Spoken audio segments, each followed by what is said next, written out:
In 1960, the village of Gailar in the Indian state of Bihar was effectively erased from the map. To its south stood an imposing 300-foot-tall wall of solid rock, completely sealing the settlement off from the outside world. This topographical map illustrates the problem. Wazirganj, the nearest hub for healthcare and employment, was less than a kilometer away as the crow flies. But to reach it, residents had to navigate a 70-kilometer loop around the mountain's edge. This physical isolation mirrored a social one. As members of the Musahar community, Manjhi and his neighbors occupied the lowest tier of the caste system. They were landless laborers, trapped in cyclical poverty and bound to the fields of wealthy landowners. Nature had provided the geography, and the state provided the economic constraints. Gailar was designed to be inescapable. The cost of this isolation became personal for Dashrath Manjhi in 1960. His wife, Fagunia, was navigating the treacherous mountain path to bring him lunch when she lost her footing on the loose quartzite and fell. The nearest hospital was 55 kilometers away. Because the mountain blocked the only direct path, she died before help could reach her. In the agonizing silence of the aftermath, Manjhi looked at his family's only remaining wealth, 3 goats. He sold them and used the money to buy a heavy iron sledgehammer and a chisel. He declared war on the geography itself. If the government wouldn't provide a road, he would carve one through the stone to ensure no other family suffered a loss like his. He was not up against standard dirt and limestone. The Rajgir Hills are composed of Mesoproterozoic quartzite. These are 1.6 billion-year-old rock formations, incredibly dense, and hard enough to routinely break modern iron excavation machinery. To break this rock by hand, Manjhi applied thermal expansion. He lit massive fires to superheat the stone until glowing red. Then he poured cold water onto the rock. This extreme temperature drop triggered thermal contraction, instantly sending deep microfractures through the solid mass. Only then would he strike. His 22-year assault on the mountain relied on these specific principles of physics to turn brute labor into a systematic mechanical dismantling. The daily labor took a grueling physical toll.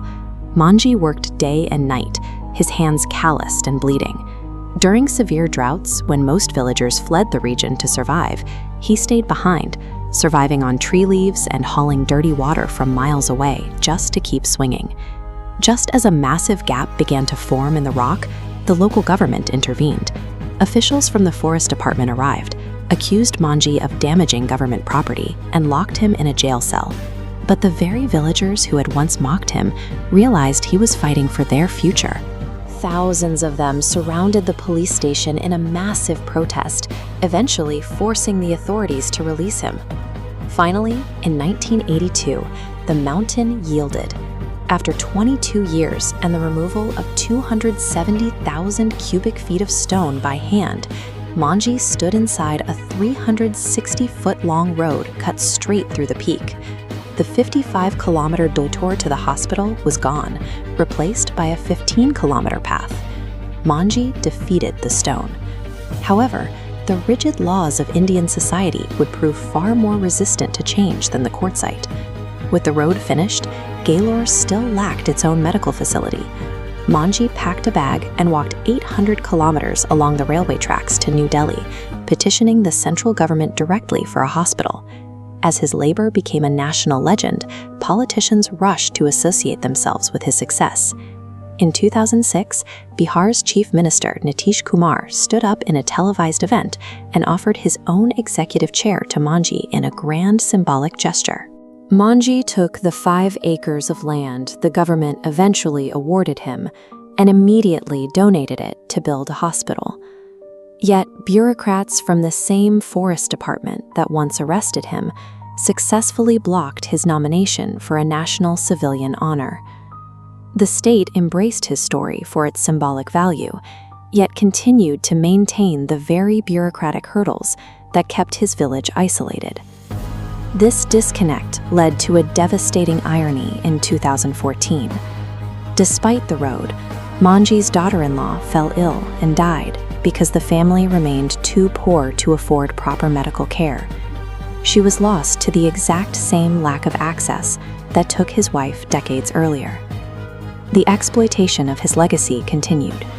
Major film studios produced a blockbuster movie about his life, generating massive profits while paying his impoverished family a total of 500 rupees.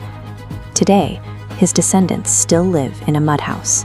National leaders visit Galore to lay wreaths and pose for photographs right before an election cycle, leaving the family's economic reality unchanged. One man manually dismantled a billion-year-old mountain. Yet decades later, the systemic walls of poverty and caste that surrounded his family remain as unyielding as the day he started. Dashrath Manjhi passed away in 2007, leaving behind a warning for anyone waiting on a system to save them. Don't sit around waiting for God. Who knows, maybe God is waiting for you.